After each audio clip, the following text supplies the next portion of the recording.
诸位掌教一直在远古遗迹的出口处等着，他们都想亲眼看看究竟是哪位弟子能够手握战旗，自那出口走出。终于，楚风等人浩浩荡荡地走了出来。而当众位掌教以及长老看到楚风手中的战旗后，尽管早就有了一些预料，但仍旧感到很是惊讶。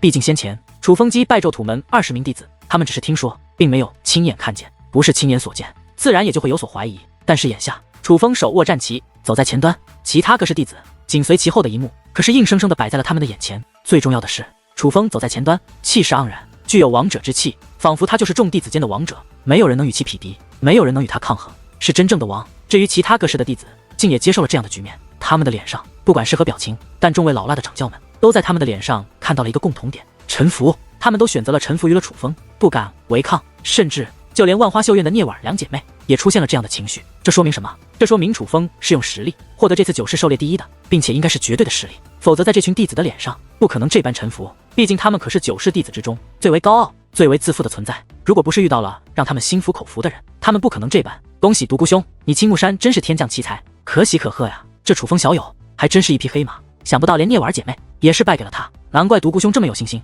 真是想不到楚风小友如此之强。一时之间，众位掌教都不断地当着独孤星风的面夸赞楚风，而他们这样做实际上也是在讨好楚风。楚风别看现在弱小，但他是一位天才，是人中之龙。众位掌教老谋深算，都能在楚风的身上看到无限的潜力。虽说现在的楚风还只是位小小的武王，但几十年后、几百年后，甚至几千年后，楚风的修为肯定不止如此。就算超越他们，成为一代武帝，也不是没有可能。他们现在这样做，虽然看似有些自掉身价，但实际上是在向长远发展，在向一个未来的武帝讨好关系。虽然在他们来看，楚风日后成为武帝也只是一种可能而已，但是他们却不愿意错过这种可能。对于众位掌教以及长老们的夸赞，独孤星风的脸上没有太大的情绪变化，但却也是满满的笑意。而其身旁的白猿半帝也是如此，他们都觉得他们没有看错楚风，当初对楚风的赏识与照顾没有白费。如今他们终于收获了他们想要的，甚至收获到的比他们想要的还要多。因为楚风的成长、楚风的表现都超出了他们的预期。这位弟子当真是让他们脸上有光，是青木山未来的希望。不过相比于白猿半帝，那拓跋沙狂此刻的脸色可不是很好看，因为在场众人恐怕他是最不希望见到这个局面的人。掌教大人，楚风他杀了秦师兄。忽然白云、萧桃香雨等弟子冲了过来，扑通一声，齐刷刷地跪倒在了独孤星风的面前，一把鼻涕一把泪地哭诉起来。你说什么？楚风杀了谁？听得此话，最为吃惊的要数拓跋沙狂。刑罚大人，楚风杀了秦凌云。秦师兄。白云霄知道拓跋沙狂很是器重秦凌云，所以他说的也很是大声，说的很是委屈，有意要拓跋沙狂为他们做主，对付楚风。楚风杀了凌云。听得此话，拓跋沙狂连续倒退3步，脸色苍白如纸，仿佛受到了巨大刺激一般。而此刻，白猿半帝以及其他青木山的长老，甚至其他势力的长老，也都是眉头紧皱起来。毕竟斩杀同门，此乃死罪，更何况秦凌云也是一位天才，这种事情换做哪个宗门都是难以容忍的。不过相比于长老们，独孤星风则是面无表情，甚至其他掌教此刻的反应也不是很大。掌教大人，楚风实在是太肆意妄为了，不仅杀了秦师兄，还逼迫我等向他下跪求饶，无法无天，简直目无法纪。白云霄等人继续添油加醋地说道：楚风，你胆大包天，扼杀同门，理当诛杀。男人啊，把楚风给我抓起来！忽然拓跋沙狂愤怒地咆哮起来，脸上的怒容显而易见。如果不是在场之人太多，他绝对会当场拍死楚风。而听到他的话后，刑罚部的多位当家长老也都是飞掠而出，纷纷来到楚风近前，想要捉拿楚风，给我退手。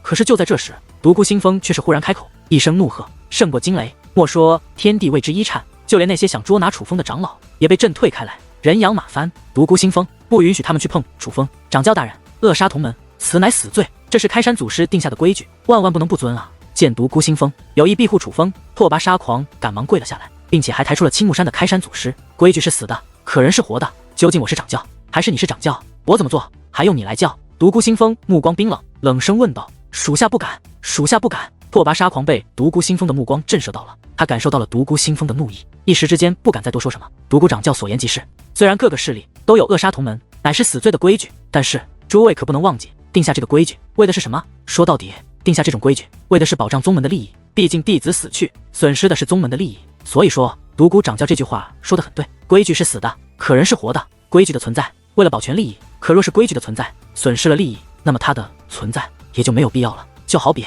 同门之中，一条龙杀了一条虫，若是依照规矩的话，这条龙触发了规矩，理当处死。可若是这个宗门真的为了那条毫无价值的虫而杀了那条价值极高的龙，那才是真正的损失，这是不理智的行为。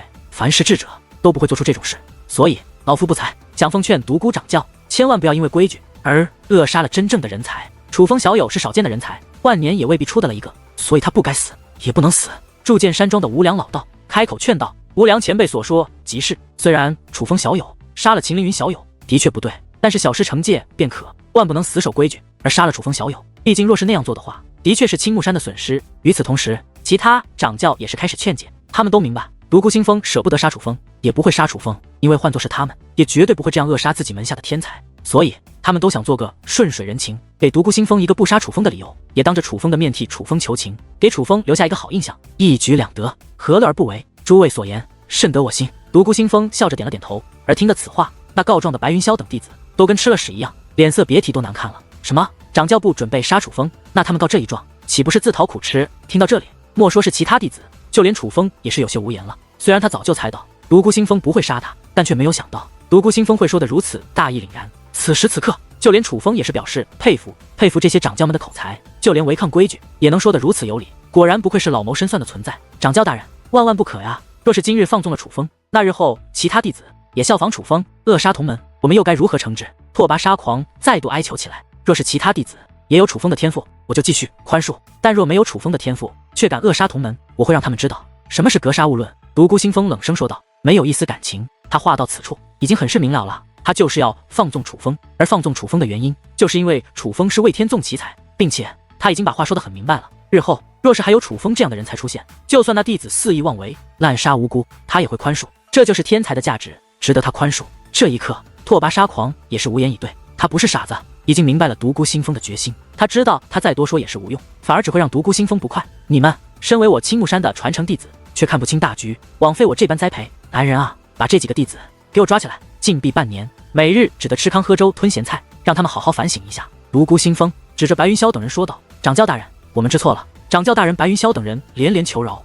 但独孤星风却无动于衷，而刑罚部的长老更是无情地走了出来，将白云霄等人一一拖走。这一幕在一度惊呆了众位弟子，这也太庇护了，简直庇护的有些过分，不但不惩罚楚风，反而惩罚了那状告楚风的弟子，这着实让众位弟子羡慕不已。没错，就是羡慕不已，因为他们见识到了一个事实，只要你足够强，就能享受到楚风这样的待遇，超越所有弟子的待遇。哪怕你是错的，掌教也会说你是对的。楚风，看来这把无尽之刃要归你所有了。独孤星风笑着将那把无尽之刃交给了楚风，他就要奖励楚风了。按理来说这没什么，毕竟楚风获得了9世狩猎的第1名，理当获得奖励。可是在此之前，楚风还杀了青木山的同门弟子，并且不是寻常的弟子，乃是一位天才。然而就算这样，独孤星风却连问都不问一下楚风为什么杀了秦凌云，就如同什么都没有发生一样，直接奖励楚风，这就着实让人心惊了。这是何等的溺爱，才能做到这般无所顾忌？楚风，多谢掌教。楚风接过无尽之刃，他是发自内心的道谢。他知道就算独孤星风想庇护他，但也应该多找一些理由和借口，毕竟在场的有这么多人。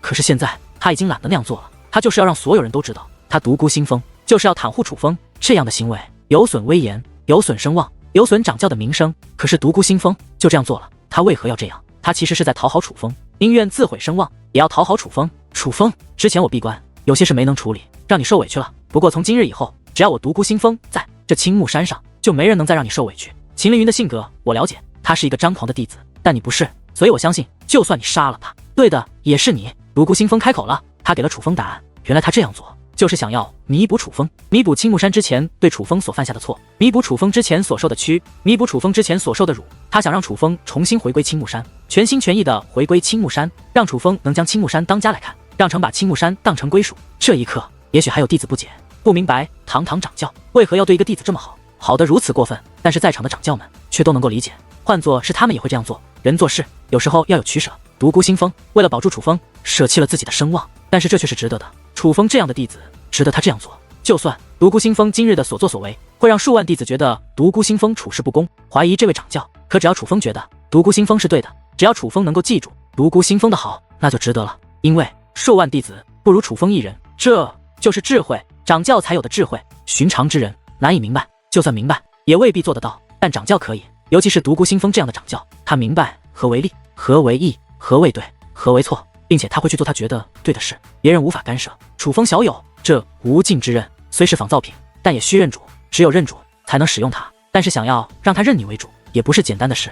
若是能力不够，他可不会为你所用。实不相瞒，这把无尽之刃，若是你没有半地的实力，他可是不会认你为主的。铸剑山庄的掌教说道。见状，楚风也是看向了手中的无尽之刃，虽然无尽之刃在手，但却不断的震颤着，他是在反抗楚风。这一刻，楚风则是微微一笑，随后握紧无尽之刃，手向高空一举，一股地威便冲天起，刹那间黑云滚滚，电闪雷鸣，本是晴空万里，此刻却是雷云万里，朗朗白昼，化作茫茫黑夜。而这一切都是这无尽之刃的力量所控，是无尽之刃释放出了他的力量，在向世人展示他的强大。地威，王兵有王威，而地兵所有的自然便是地威力。地威肆虐天际，虚空不断被击碎，愈合再碎，愈合再碎，只要这地威在，仿佛那虚空都将永远破碎，难以愈合。这一刻，在场的很多人都是目不转睛地盯着楚风以及那把无尽之刃，他们都见识到了这无尽之刃的厉害，所以他们知道想征服这无尽之刃可不容易，至少寻常的半帝做不到，而楚风能做到吗？外人只是看看热闹，这无尽之刃握在楚风的手中，只有楚风才能感受到这无尽之刃的力量究竟有多强。挣扎，一股又一股凶猛的地威在冲击着楚风的手，仿佛在告诉楚风滚开，你不配握着我。尽管这地威不纯粹，尽管这无尽之刃是仿品，但楚风也知道这是一把不可多得的好兵器，远非王兵可比。哪怕他的封魔大剑是不可多得的好王兵，但也比不过这把无尽之刃。王兵就是王兵，再好也是王兵，而这把就算是仿品，就算是半成，但也是地兵。此刻那无尽之刃的挣脱越来越强，简直马上就要挣脱楚风的手掌，想要破天而去。但是这种情况之下，楚风却是越来越喜，因为这把无尽之刃越是难以驯服，他越是喜欢。你是我的了。忽然，楚风嘴角的笑意更浓，他意念一动，自己的气息似是千军万马排山倒海一般涌入了那无尽之刃之中。这一刻，那肆虐于虚空的地威竟忽然停止，那滚动的黑云也停止，那奔腾的闪电也停止，那刺耳的雷鸣也停止，天上的一切都在此刻静止。就在这时，楚风将手中的无尽之刃猛地往回一收，那肆虐于天上的地威以及静止于天际的黑云和闪电也是随他的动作一同收了起来。那一瞬间，仿佛整个天都被楚风收入了手中，甚是壮观。此刻，天空再度化为了白昼，晴空万里，安静祥和，不见一丝乌云。可是此刻人们的心中却是难以平静，他们都知道这一切是楚风所为，是楚风征服了无尽之刃，无尽之刃认主于楚风了。猜测之际，人们都仔细地看向了无尽之刃，发现无尽之刃已经没有了先前的锐气，竟乖乖巧巧地在楚风的手中彻底臣服。这竟然是臣服于主。忽然，一位长老发出一声惊呼：兵器认主分为两种，一种是你有能力驾驭我，我认可你，将我的力量借给你；还有一种是被其强大的力量所征服，甘愿为其臣服，将我的力量献给你。前者为兵器认主，后者为臣服于主，后者比前者难上数倍。而眼下那无尽之刃的表现，正是臣服于主。地兵认主本就极难，臣服于主更是少见，但眼下楚风却做到了。奇才，真乃天纵奇才！独孤掌教，楚风小友的出现，可不只是你青木山之幸，而是我辈中人之幸。我似乎看到了未来数年间一位帝王的出现。无良老道再度夸赞楚风，并且这一次可谓盛赞，他似乎很喜欢楚风。而与此同时，其他掌教级的人物看向楚风的目光也变了，他们发现这个年轻人认识的越久，带给他们的惊喜便越多，而如此接二连三的惊喜，真是让他们发自内心的开始羡慕独孤星风，羡慕青木山，为何他们就没能遇到这样优秀的弟子呢？此事结束，楚风迫不及待地回到了自己的住所，林叶舟等人也是紧随其后，迫不及待地想要为楚风庆祝一番。你就是楚风？然而就在楚风与林叶舟等人刚刚来到住所，还没有进入大门之际，却被一个年轻男子拦了下来。这名男子九品武王，气势不凡，并且身穿青木山的服饰。秦问天，楚风从没见过此人，但是此人却如此之强，他便猜想定然就是青木山的第一弟子秦问天。正是在下，先前的一切我都看到了，你杀了秦灵鱼，还击败了聂婉儿与聂仙儿，很是了不起。不过我会让你知道，谁才是青木山的第一弟子，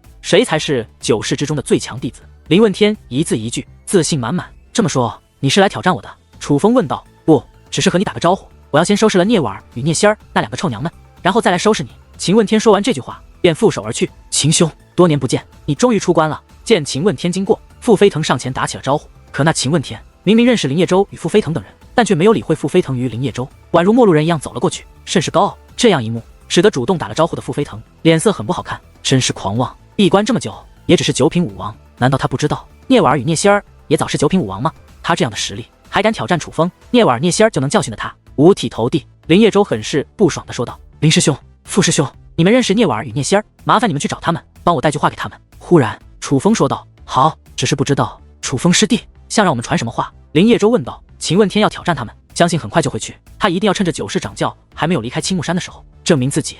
所以你们去告诉聂婉儿与聂仙儿，若是他们与秦问天交战，千万不要大意，最好不要留后手，务必要在出手之前便使尽全力用他们的天赐神力来与秦问天交手。楚风凝重地提醒道：“不是吧？对付那个秦问天，也用得着用天赐神力吗？这太小题大做了吧？”司马颖一脸的不解：“楚风师弟，你是不是看出了什么？”倒是林叶舟察觉了不对，他知道以楚风的性格，绝对不会平白无故的说这些。秦问天用特殊手段隐藏了实力，他的真正实力不是九品武王，而是一品半帝。楚风说道：“不是吧？”他竟然听得此话，林叶舟等人都是神情一变，显然这个事情让他们很是吃惊，但他们却没有怀疑楚风，而是转过身后，便向万花绣院弟子所居住的方向行去。而之前秦问天也是向那个方向走去的。这么说来，秦问天应该去挑战聂婉儿与聂仙了。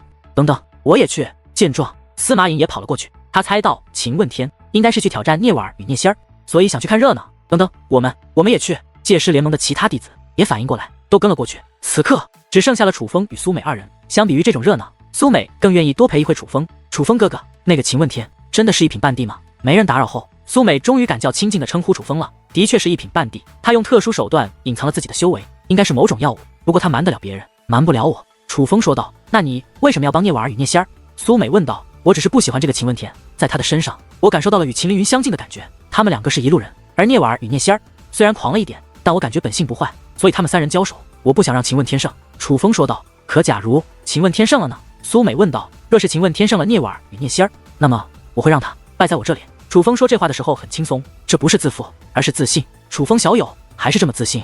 忽然一道笑声响起，红墙无声无息地出现在了楚风身旁。红墙前辈还是这样来无影去无踪，每次都吓人一跳。苏美甜甜地笑道：“她对红墙印象不错，因为她知道红墙对楚风不错。这丫头也非池中之物，你们两个郎才女貌，倒是很配。”红墙笑道：“不瞒红墙前辈，小美的确是我爱人。”楚风说道。听得此话，苏美一愣，她没有想到楚风会当着红墙的面宣布他们的关系。小美，没关系的，红墙前辈是我信任之人。楚风说道。明白了，要保密是吗？放心，老夫的嘴严着呢。红墙笑眯眯的道。听红墙这样一说，苏美的小脸不由得红了起来，看向楚风说道：“楚风哥哥，看来红墙前辈找你是有事，我就不打扰你们了，去找他们玩。”话罢，他便向司马颖等人离去的方向追赶而去。这丫头真不错，你小子艳福不浅。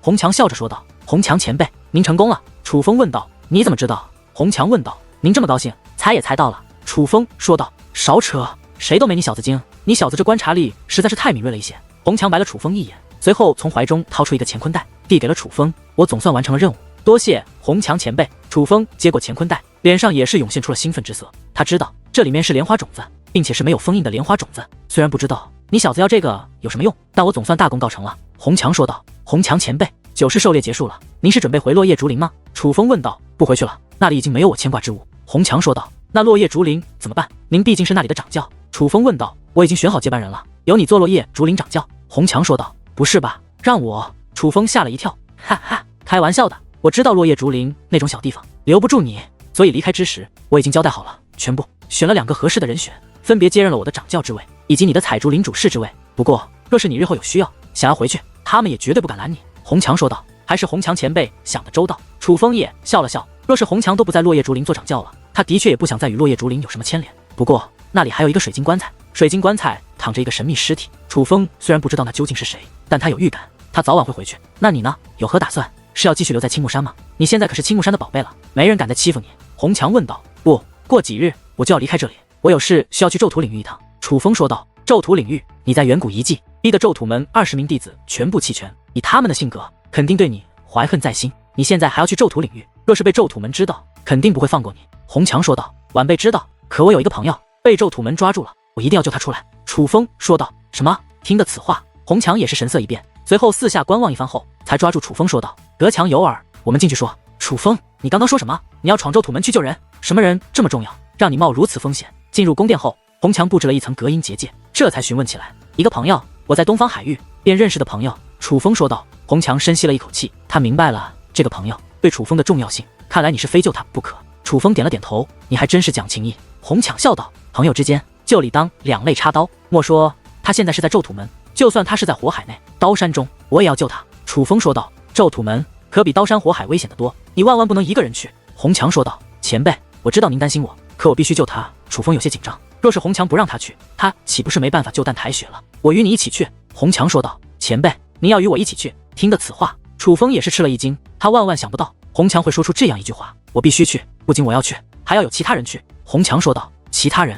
楚风不明白红强说的是谁，界师联盟掌教，还有那个长老苗人龙，包括你青木山掌教、独孤星风都要去。红强说道：他们？这不可能，我一个弟子怎么能请得动他们？更何况是做这种事。楚风说道：没有不可能，现在你对他们来说非常重要，你对他们的重要程度绝对超乎你的想象，否则今日独孤星风也不会这般庇护于你。而咒土门与青木山和界师联盟不过就是一个面上过得去的势力而已，其实九世之中咒土门是最受孤立的，所以如果你真的需要，他们一定会出手。而事实上你的确需要他们出手，因为咒土门的身后还有咒土盛会，而咒土盛会还有5帝镇守，若是惊动了那些老怪物，必死无疑。所以我们去必须做到万无一失，而凭借我一个人做不到这一点，但若是多了独孤星风、界师联盟掌教还有苗人龙，那就好得多。红强说道。可是我要怎么和他们说？楚风问道。直说就可以了，相信我，他们会帮你。红强说道。晚辈明白了，多谢前辈提点。楚风说道。那我就先走了，出发的时候叫我。红强转身便要离去。前辈谢谢你。楚风说道。和我就别客气了，说不定日后我还需要你帮我。红强微微一笑，身子一晃便消失不见。红强离开后，楚风的思绪有些复杂，他之前只想着单枪匹马去救淡台雪，可没想过请独孤星风这些大人物帮忙。不过现在想想，红强所说的还真是很有道理，他自己去需要无比小心，稍微走错一步就将必死无疑。以楚风的实力，不用咒土盛会的老怪物出手，甚至不用咒土门掌教出手，只是咒土门的长老就有很多人能置楚风于死地。但若是独孤星风、界师联盟掌教、苗人龙以及红强他们4位帮楚风的话，那可就简单多了。毕竟这4位可都是掌教级的人物，每一个都距离5帝只差一步的半帝巅峰。红强走后，楚风回到了自己的卧室之中，盘坐在床上，便将红强给他的乾坤袋打开。打开之后，一个满是火焰的果实也是出现在了楚风的面前，而这颗果实正是烈焰铁莲花的果实。只不过这烈焰铁莲花的果实依旧狂暴，但却没有了那层封印之力。而只要没有了封印之力，就算他再狂暴，可在楚风的面前也只是可口的美味而已。终于能品尝你了。楚风说话之间闭上双眼，嘴巴一张，一股狂暴的吸力便奔涌而出，直接将那烈焰铁莲花的果实吸入了腹中。果实入体，那狂暴的烈焰夹带凶猛的力量便开始肆虐开来，他这是要粉碎楚风的肉身，要将楚风吞噬。烈焰铁莲花果然名不虚传，哪怕莲花已死，只剩种子，但也依然恐怖无比，不容许人类冒犯。这若是换作寻常人，定要被他这狂暴的烈焰以及那凶猛的能量所吞噬、所粉碎、所炼化。但是楚风不是寻常人，那种子的力量还没来得及侵袭到楚风的丹田之内，已是涌现出狂暴的雷霆。神雷是藏匿于楚风丹田之内的神雷，神雷一出，水雨争锋，那烈焰铁莲花的种子自不量力，竟然还想与神雷抗衡。不过可惜，他的力量就算再狂暴、再凶猛，可是在神雷的面前也是不堪一击。说他是以卵击石，都是抬举了他，没有任何意外。烈焰铁莲花的种子刚刚进入楚风的腹中，便被其丹田内那贪吃成性的神雷所吞得一干二净。不过好在此次神雷出马，可谓不虚此行。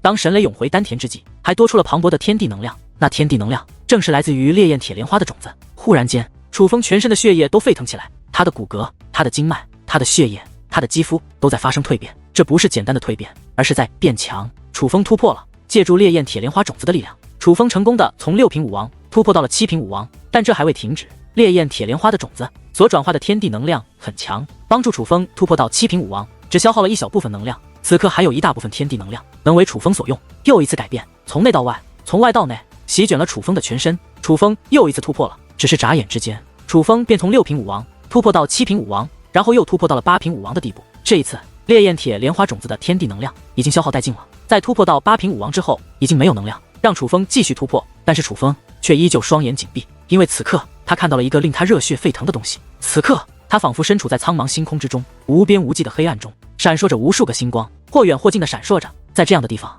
楚风渺小到连一粒尘埃都不如，弱小到连一只蚂蚁都不如。卑微是楚风此刻最贴切的描写。忽然一声刺耳的怒吼自远处传来，紧随其后，紫色的光芒也是迅速浮现。仔细一看，楚风面容大变。哪怕楚风见惯了大风大浪，可是看到眼前之物也是吓得不轻。那是雷霆巨兽，一只紫色的雷霆巨兽正飞掠而来，它太大了，大到无法形容，仿佛它就是一个世界，无边无际。这只紫色雷霆巨兽自楚风的上方掠过，就像是一片紫色的天，出现在了楚风的头顶一般。而最令楚风震惊的是那股自雷霆巨兽中所散发出的强大到无法形容的力量，太强大了。楚风有生以来都没有感受到过如此强大的力量，那简直强大到了难以承受的地步。不过令楚风颇感意外的是，尽管这股力量很是强大，但对楚风却没有任何压迫性。终于，那紫色的雷霆巨兽自他的头顶彻底掠过，所过之处连星辰都在颤抖。可是那紫色巨兽刚刚掠过，又有一只金色的雷霆巨兽飞掠而来。这只金色的雷霆巨兽无论是力量还是体积都不比那紫色的雷霆巨兽差，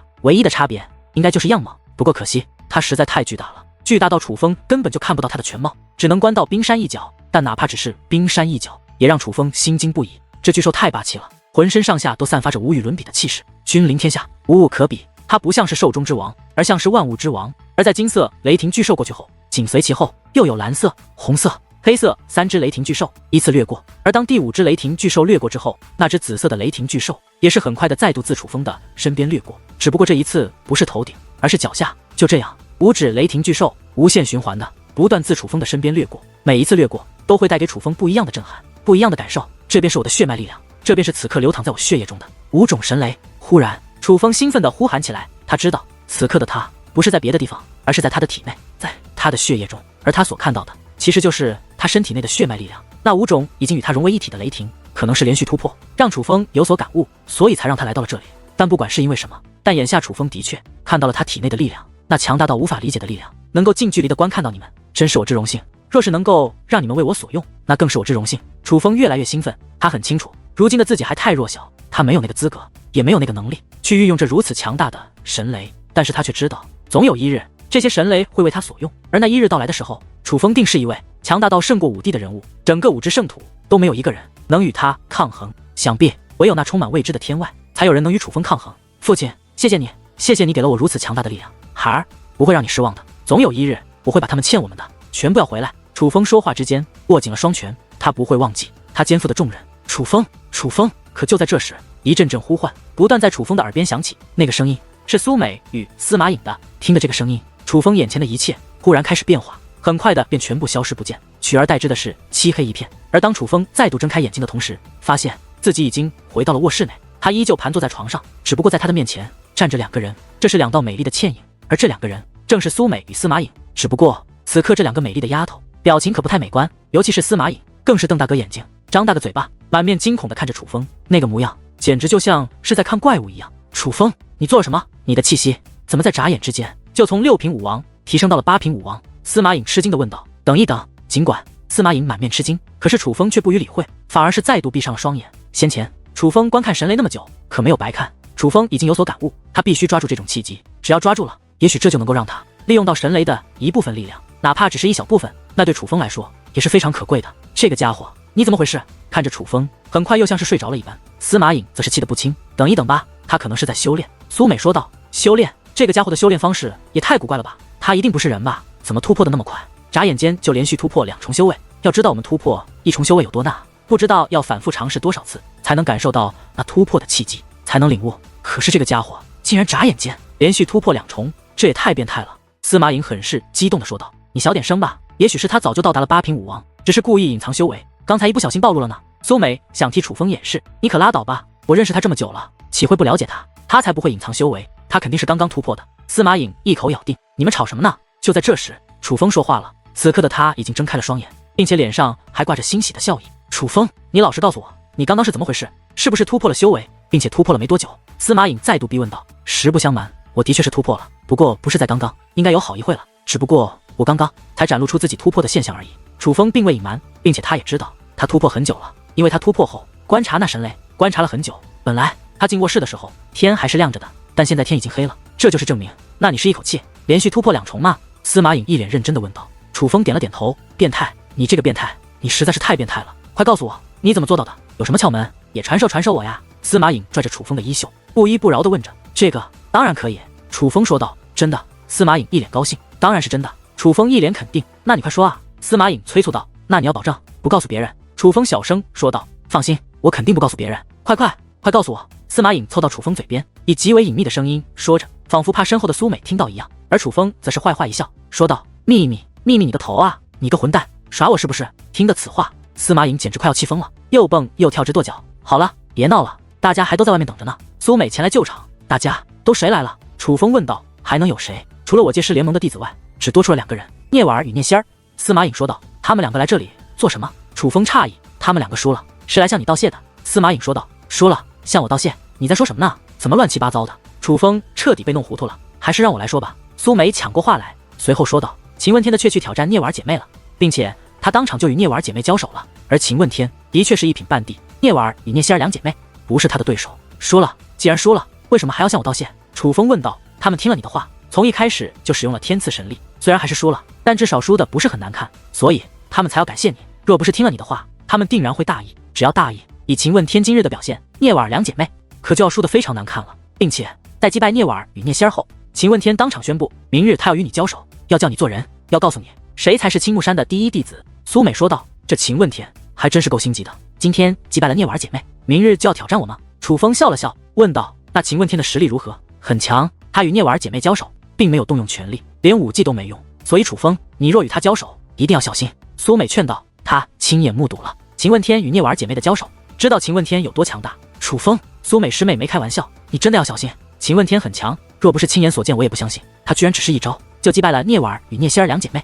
司马颖也是说道。只是一招吗？那还真是有点意思。楚风笑了笑，他不怕对手强，只怕对手太弱，尤其是秦问天这样的对手，只有这样的对手才能让他变得更强。遇强则强，遇弱则弱，这句话总是有着一定的道理。想要变强，就要不断挑战强者，就像登山一样，你想看得远，就要不断的向更高的山峰挑战，只有这样才能进步，才能站得更高，才能看得更远。楚风，我们出去吧，他们还在外面等你。苏美说道。楚风点了点头，随后便走了出去。来到客厅之后，发现林叶州副飞腾等青木山的弟子都在这里，而聂婉儿与聂仙儿姐妹果然也在这里。楚风，谢谢你的提醒，才让我们姐妹没有太过丢人。不过我们还是败了，是我们技不如人，我们希望你能够替我们战胜秦问天。聂婉儿与聂仙儿一同说着，眼圈竟然含着泪光。说完这句话后，他们又一同对楚风深深的鞠了一躬。而做完这些后，他们也不等楚风说话，便急匆匆的离开了。他们这是怎么了？楚风问道。还能怎么？受辱了呗。司马颖说道。受辱？是秦问天做了什么？楚风问道。除了他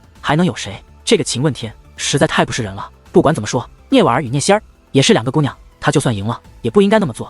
司马颖说道。他做了什么？楚风追问道。当众辱骂，骂得非常难听，在场的很多人都听不下去了。万花绣院的掌教更是要出手教训他，若不是独孤星风拦着，我想万花绣院的掌教一定会活活劈了秦问天的。司马颖说道。竟然这么过分？楚风虽然没有在现场，没有听到秦问天说了什么，但是堂堂掌教都忍受不了出手，可想而知秦问天做的定然很是过分。楚风师弟，你真的不能大意。我听过一个传闻，那秦问天与秦凌云实际上乃是亲兄弟，如果说这是真的，那么你明日与秦问天交手，就难保秦问天会为秦凌云报仇而对你下杀手。虽说独孤星风今日的确庇护你庇护得很过分，但是他今日庇护秦问天也庇护得很过分，毕竟秦问天是一品半帝，这样的人也是少见的人才，甚至现在的他所展露的天赋比你还要好。如果明日秦问天真的要对你下杀手，独孤星风会不会管都是难以预料的事。所以明日之战你不能依靠任何人，唯一能够依靠的只有你自己。林叶舟提醒道。多谢林师兄提醒，我都明白的。楚风拍了拍林叶舟的肩膀，随后看向那一脸担心的众人，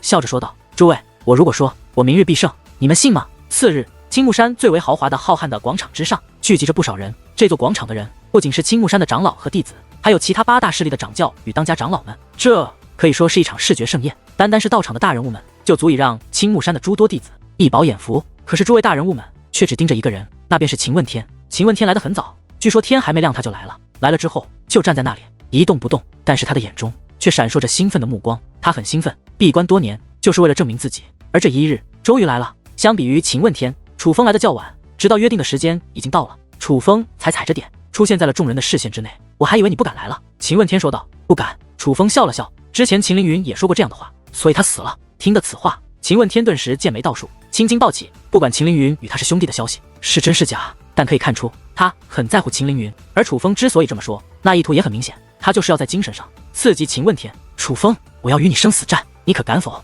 秦问天指着楚风道。果然他被楚风激起了怒火，不可。可还不待楚风说话，看台上的独孤星风便开口了。他表情严肃，很是郑重地说道。秦问天，听好了，今日你与楚风只许切磋，不得残杀。掌教大人，我知道您是怎么想的，但我不妨将话直说了。今日我和楚风不是他死就是我亡，我们2个只能剩下一个，你阻止不了我们。秦问天狂傲地说道。这家伙竟敢这么与掌教说话。听得此话，众人议论纷纷，他们都没有想到秦问天会如此狂妄，敢对掌教这么说话。之前的他可没有这般不懂事，现在的他简直就像是变了一个人，也太目中无人了一些。楚风，你到底是敢还是不敢？秦问天再度问道。没有我楚风不敢做的事，你既然想死，我今日便成全了你。楚风笑着说道。哈哈，你小子倒是狂妄，我知道你小子修为很弱，不过是6品5王，而之所以这么狂妄，不过是凭借着结界之术而已。结界之术我略懂1、2，但并不擅长。但是今日我就用我的短处对你的长处，让你知道我用我最不擅长的东西也能赢你最擅长的东西。秦问天说话之间，掌心一翻，便将一把刃主王兵握于手中。这就是你说的结界之术。看着那把王兵，楚风讽刺地笑了笑，无知，亏你还是黄袍界灵师，居然这也不懂。我不过是以王兵做引子，但实际上我用的乃是结界之力。秦问天说话之间，意念一动，果然金色结界之力自其体内涌出，覆盖了他的手臂以及那把刃主王兵。与此同时，他另一只手急速变化，而这种变化之下，那覆盖在他手臂以及王兵上的结界也是开始变化，是在凝聚结界阵法。他的确是在以王兵做引子，虽然他没有动用武力，但却利用了王兵的武力，使得他手上的王兵变得异常强大，使得他的战力因此大增。听好了，我这个术叫做结界控兵术，只凭借这个术，我就能击败你。秦问天说道。而就在这时，楚风忽然身形一动，如同鬼魅一般来到了秦问天的身前。与此同时，一个漂亮的回旋踢便落在了秦问天那覆盖着结界阵法的王兵之上。当的一声，那王兵便被楚风踢飞开来。结界控兵术，你还是先学会握紧兵器再说吧。楚风冷笑道。听得此话，广场的四面八方都传来了一阵笑声。秦问天费了那么大的力气，施展了这么一手，结果被楚风一招便击破，这实在是让他们想不笑都难。找死！而秦问天也意识到他的结界之术与楚风相差太大，所以他也不再废话，武力运转，便将那一品半地的气息释放而出。刹那间，立即武力四下纷飞，形成了一道又一道空气浪花，不断的捶打着楚风。这秦问天果然不弱，身为一品半地的他，还掌握着逆战3品的逆天战力，能与寻常的4品半地一战。1品半地还真是威风啊！而楚风就那样站在秦问天的身前，任凭那武力狂风不断袭击而来，但却难以伤到楚风分毫，甚至连楚风的发丝都吹不动。是结界，一层贴身结界挡在楚风的身前，只是区区武力自然伤不到楚风，毕竟楚风的结界之术早已是用的出神入化，神乎其神，狂妄。秦问天五指握拳，对着楚风就是一拳。这一拳看似简单，但却足以一拳破山河，威震八荒。可就是这样一拳，楚风却是面带微笑，不闪不躲，任由秦问天正面袭来，一拳击中，涟漪四起。可是在这凶猛的涟漪之中，楚风不但毫发无损，反而将秦问天击出了数米开外。当秦问天止步之际，在场的许多人都是吓了一跳，因为此刻的秦问天左半边的衣服都没了，那条先前出拳的手臂更是血肉模糊，露出了森森白骨。先前出手的明明是秦问天，怎么受伤的反倒也成了秦问天？这实在是让人看不懂，匪夷所思。反弹结界术，楚风定然是用了反弹结界术，否则不可能这样，太高明了，竟然用得如此巧妙，连我都没有看出来。此子的结界之术简直神乎其神。界师联盟的一位黄袍界灵师忍不住夸赞起来，他知道反弹结界术虽然存在，但却很容易被发现，如楚风这样用得无影无踪的简直少之又少，所以他是真的被楚风的手段所折服了。你刚刚那一拳头不是普通的一拳，而是一种武技，并且还是一种人境武技，威力非常之凶猛。秦问天，你故意用这样普通的招式来隐藏自己的攻势，就是想让我楚风大意，好一击制敌，将我击败。不过可惜你聪明反被聪明误，不知道我来此之前就在身上布下了反弹结界术，而你的攻势越强，所遭受的反噬也就越强。你刚刚若真的只是普通一拳，不但能够破开我的反弹结界术，你自己也不会受多大的伤，但是可惜你自作聪明，却害了自己。楚风用那很是嘲讽的语气说道。卑鄙，简直卑鄙透顶。秦问天得知真相，愤怒地咆哮起来。他也知道自己这一次真是丢人丢大了，本想耍心机，却不曾想不仅被人摆了一道，而且正中下怀。忽然秦问天大笑起来，他的笑声非常的刺耳，也非常的古怪，这已经不仅是猖狂的笑，更像是疯狂的笑，真正发疯了的那种笑。楚风，你真以为你是我的对手？刚刚不过是逗你玩的，现在我就让你知道什么叫做绝望。忽然秦问天双臂张开，其衣袍便开始急速舞动，就连其黑色的长发也是随之飘舞，以他为中心再度掀起了一阵狂风。但是很快人们就注意到秦问天那黑色的发丝竟然开始变红，并且越来越多，越来越红。而这种变化下，不过短短片刻，他那一头黑发便化作了一头红发。那红不是火色的红，而是血色的红，很是诡异，很是恐怖，很是瘆人。忽然秦问天身形移动，化作一道红色流光，夹带着恐怖的压迫力，向楚风压迫而去。秦问天的速度太快了，眨眼间就来到了楚风的近前，手掌一推，汹涌的武力便压向了楚风，要将楚风轰成粉碎。可是楚风是什么人？他的结界之术早就运用自如，尤其在对战方面，楚风更是反应极快。面对秦问天这样直接的攻击，楚风没有选择保守的防御，而是施展出了一种攻击阵法。那是一把巨锤，巨大的巨锤，它巨大的像是一个盾，将楚风完全的挡在身后，成功的将秦问天的掌力挡了下来。但实际上它是一把攻击的巨锤，挡下秦问天的攻势不过轻而易举的小事。楚风施展他的真正目的乃是攻击，雕虫小技。不过秦问天也是不弱，尤其是头发变化之后，他的各方面实力都得到了增强，无论是速度、力量，甚至思想，都比先前强大了许多。眼下他判断出楚风的巨锤阵法不容小觑，所以没有正面对抗，而是施展身法武技躲避开来。他不仅躲开了楚风的结界巨锤，还瞬息来到了楚风的身后，想要自背后偷袭楚风。不过可惜楚风的感应力实在太强，哪怕闭上眼睛也能看到秦问天的一举一动。这种偷袭根本难伤楚风分毫。就当秦问天刚要靠近楚风之际，楚风猛地转身闪躲开秦问天攻击的同时，也是掌心握紧，一把结界长枪握于手中，对着秦问天的咽喉便刺了下去。这一招来得太过突然，秦问天已是躲无可躲，所以只能以强迫强，直接用手抓住了楚风的结界长枪，随后动用武力凝聚武技，只听砰的一声，便硬生生的将楚风的结界长枪捏成了粉碎。但那结界长枪粉碎之际，楚风的手中已经是出现一把短笔，以更快的速度再度向秦问天刺了过来。还敢过来，就不怕我捏碎你的手？秦问天眼中寒芒闪烁，手成鹰爪之势，便再度抓了过去。这一次他要抓的可不是楚风的匕首，而是楚风的手臂。他要当着众人的面，硬生生的将楚风的手臂捏成粉碎，以报先前之仇。可是就在秦问天掠过楚风的匕首，将要抓住到楚风的手臂之际，楚风脚下一滑，整个身体向后退去。与此同时，手中的匕首如离弦之箭一般，化作一道流光，射向了秦问天的丹田。该死！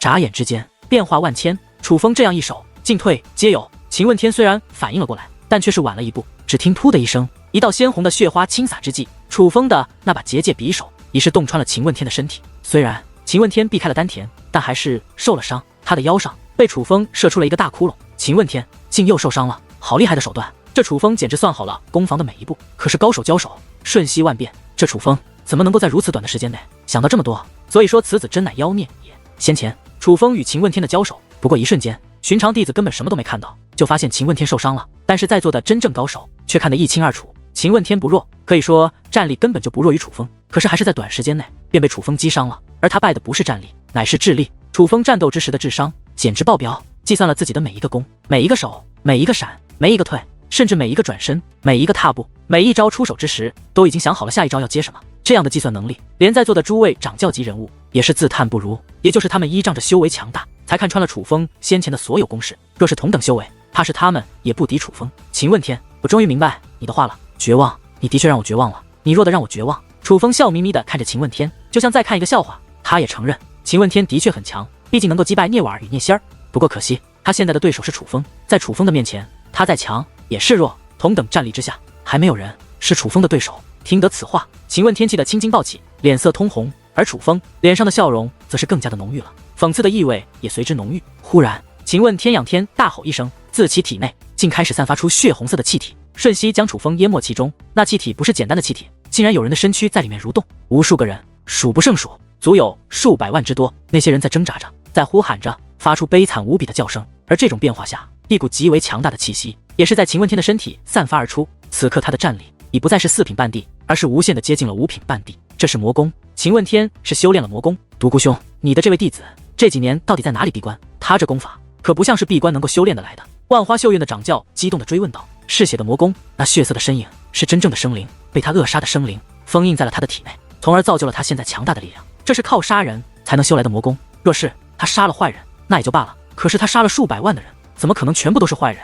这肯是滥杀无辜，为了增强实力，便杀了数万百万条无辜的生命，这是多大的罪孽！”铸剑山庄的掌教也发话了，脸上挂满了痛恨之色。所谓魔功，那都不是什么正经的功法，往往都是靠阴邪的手段来提升自己的力量。眼下秦问天所施展的手段，就是一种典型的杀生魔功，靠着斩杀生命来提升自己的力量，这是获得力量最快的方法，却也是最不道德的一种方法，受天下人所唾弃的功法。我就说，以秦问天的修武天赋，怎么可能在这么短的时间内成为1品半地？原来是修炼了如此可怕的魔功。聂婉儿与聂希儿也是忍不住咒骂起来。独孤掌教，依我看，这场比试没必要进行下去了。这样的弟子，你应该当场处决，否则留着只会是个祸害。戒师联盟掌教说道。独孤掌教，若是你舍不得下手，我来帮你。玉水宫掌教说道。不，我想看看。独孤星风说道。你想看什么？难道这样的弟子，你还要庇护？八荒岭掌教问道。诸位放心，我独孤星风不是不明事理之辈。秦问天犯了修武者的大忌，不用你们说，我也绝对不会放过他。但是在此之前，我还想看一看楚风是否能够应付得了修炼了魔功的秦问天。独孤星风看着楚风说道。听得独孤星风的话后，人们也是不由得看向了楚风。当他们的目光看向楚风之后，都是神情一变，骇然一惊。此刻人们惊讶地发现，尽管眼下的楚风早已被秦问天那魔功所散发的血红色气体所淹没，但是楚风却依旧淡定如初，冷静无比的冷静，就仿佛他不知道什么是恐惧一般。难道此子不知道什么是害怕？楚风的冷静让人感到害怕，哪怕众位掌教们也是意识到了楚风的强大。这份强大不是实力，而是心智。此时此刻，这些掌教们终于发现，这个叫做楚风的年轻人有多可怕。先不说他的实力，单说他的这份心智，同辈之中就绝无仅有。难道楚风真的有必胜的把握。此刻，许多人都将心提到了胸口，跳动得很是厉害。他们都不确定楚风是否能赢，但却希望楚风能赢。尽管九世之间也是竞争的关系，若是一家出现了厉害的人物，很可能会影响这种平衡。但现在在场的8方势力，上到掌教，下到弟子，却都希望楚风能赢，因为秦问天修炼魔功，触犯禁忌，理当诛杀。此刻他乃是邪恶的一方，而楚风他代表了九世，所以他代表了正义的一方。九世除了咒土门之外，本就都是名门正派，自认为正义之化身，以除魔为道为本职，所以他们全都支持楚风。忽然间，那来自血色气体中的阵阵怪吼变得越来越刺耳，那血色气体中的可怕生物竟然开始相互融合变化。如果说先前的他们看着很是可怜，似是无家可归的孤魂野鬼，那么现在的他们则是看着很是可怕，乃是锁魂夺命之恶灵，并且眼下他们正一个个张牙舞爪的向楚风抓闹了过去，那个架势是要把楚风撕成碎片。见状，静止不动的楚风双手开始急速变换，与此同时，一道金色的结界化作金色的大钟，将楚风罩在了其中。一只血色怪物最先接近了楚风，那比楚风的脑袋大上10倍爪子，化作一道血红色的光芒向楚风挥了过去。若是楚风毫无防备的被其击中，那可就不是身首异处，而是脑袋全无。然而爪子击中却落在了那金钟之上，金钟一颤，不仅发出刺耳的钟声，更是发出一道金色的波动。那金色的波动如漩涡一般横扫开来，所过之处，那怪物皆是惨叫连连，粉身碎骨，最后连残渣都不剩。可是那怪物仿佛无穷无尽，灭了一波还有一波，不断的向楚风席卷而去。不过怪物再多，却也无法破开那金钟。楚风站在其中，安然无恙，仿佛这样持续一辈子，他都不会受伤。我要你死，你必须死！秦问天怒吼一声，那血红色的怪物竟开始倒涌而退，向秦问天的身体奔腾而去。而这种变化之下，他的身体便开始再度变化，不仅皮肤变得血红，身体竟然开始变大，1米、2米、3米、10米、100米。眨眼之间，秦问天便化作了一个高大100米的血红色巨人，他顶天立地，魔气冲天。此刻的他不是人，不是妖，而是魔。那杀气毫不掩饰地散发而出，让在场的许多弟子不寒而栗，甚至吓得瑟瑟发抖。胆小的女弟子更是吓得昏了过去。这杀气是屠杀无数生灵才能获得的杀气，杀人如麻，乃为真魔头也。此子真乃畜生，必须除掉他。万花秀院掌教气得咬牙切齿，他真是迫不及待的想要除掉秦问天。他知道秦问天此刻的杀气定然不是杀了什么强者才积累而得，应该是杀了无辜的百姓才获得。强者就算不保护弱者，也不该伤害弱者，可是秦问天为了一己私利，却杀了那么多无辜的百姓，这实在太过分了一些，简直猪狗不如，违抗天道，是天下所不容的罪人。别急，楚风应该还能应付，若是楚风应付不了，不用你们出手，我也会灭掉此子。独孤星风说道。就在这时，秦问天猛然抬腿，随后一脚便踩在了楚风那金钟之上。此刻二人的体积相差极大，秦问天这一脚先不论力道，单说是面积，就像是一座小山压迫而下，楚风怎能抵挡？更何况他这一脚的力道相当之大，莫说是正中靶心，单单是余波也是具有毁灭性的破坏力。若不是有诸多高手在场挡住了余波，单凭是这余波就会让在场的无数弟子丧命。楚风他这一刻很多人都紧张坏了，因为秦问天这一脚落下之后，在广场之上踩出了一座大坑，而楚风更是没了踪影。他们都很怕楚风被秦问天这一脚给活活踩死。我修炼魔功为的就是今天，如今我已化身为巨魔，人类在我面前不堪一击，而楚风你在我秦问天的面前更是宛如蝼蚁，一脚就能踩死你，与我斗，你凭什么？此刻秦问天仰天大笑，他的身体太大，连声音都发生了变化，仿佛不是人在说话，而是山神在咆哮，那声音震耳欲聋，异常的刺耳，是吗？然而秦问天话音刚落不久，他的脚下却忽然传来了楚风的声音，紧随其后，整座广场都开始剧烈的颤动起来，而那颤动的来源乃是秦问天的脚下。忽然一道耀眼的金光猛然在秦问天的脚下散发而出，刺得众人睁不开双眼，就连秦问天也是拖着那庞大的身躯倒退数步，不是他自己退步的，是脚下有一股强大的力量将他击退的。而当那刺眼的光芒渐渐减退之际，在场的人们也终于能够看清那金光是来自何处，这是什么？只不过当人们看清那物之后，都是眼前一亮，脸色大变，尤其是弟子们那个一个个吃惊的模样，简直就像是被吓傻了一般。此时此刻，在这浩瀚广场的中央，在秦问天的对面站着一个高大1000余米的巨人，这个巨人金光闪闪，半透明状，宛如金光所化，他脚踏大地，头过白云，仿佛佛祖在世，并且他拥有8条手臂和8指大手。可就算这看似很是怪异，可实际上却没有让人有恐惧之感，相反让人感觉很是神圣。假如说秦问天带来的是恐怖，那么这位带来的则是威严；如果说秦问天是魔，那么这位则是神。而在这位的头顶之上站立着一个身影，这个身影不是别人，正是楚风。忽然楚风意念一动，那金色巨人的一条手臂便猛然下落，以胜过闪电数倍的速度，一把便将秦问天抓在了手中。尽管秦问天已是巨大无比，可是在这位的手中却宛如老鼠一般，只能苦苦挣扎，显得弱小不堪。秦问天，就算你修炼魔功，化作一尊巨魔，可我楚风若要杀你，也不过是掐死一只老鼠而已。楚风说道。金色巨佛这一出手，乃是神威再现，在场的长老们还好，在场的弟子们可就难以承受了。眼下也有许多弟子难以自控，竟然纷纷跪倒了地上，对着楚风膜拜起来。这倒也不是他们被吓到了，而是楚风所凝聚的金色巨佛本身就散发着神圣的力量，让人不由自主想要膜拜的冲动。寻常弟子实力不济，抵抗力太弱，自然难以抵挡这种力量，自然而然的便跪倒在地，向其膜拜起来。素闻结界之术中，真正强大的攻杀阵法是不输于修武者的禁忌武技的，可是这样的阵法只是听说，还从未见过。想不到还真的有这样的阵法，这究竟是什么阵法？竟有如此威力，